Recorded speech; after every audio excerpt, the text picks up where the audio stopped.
You got to differentiate yourself from the rest of those guys. How is Pro West different?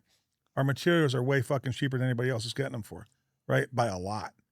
Like when I had a guy come over from another company, we looked at one of his cap out sheets and we put it in our AccuLinks, which spits out the numbers.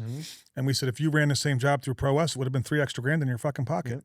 Higher commissions. That's what that Why, ultimately do I even have equates to say anything more? Yeah. You know what I mean? Talking about? You're leaving 10 grand on the table. You're worried about it. Dude, you just lost 3 grand on this one job.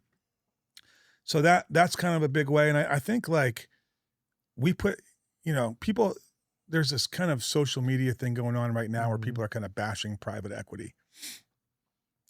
I have a ton of guys that work for me that went to work for some dude that was maybe newly sober or 5 years sober and started his own company and got in a financial bind and couldn't pay the sales guy. Yeah.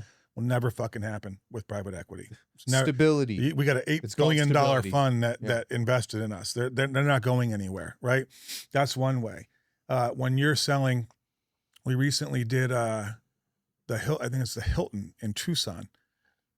And it was a very large project, very large project. You need the best of the best. 10 stories high. Yeah, we got cell phone towers up there. We got, all kinds of stuff.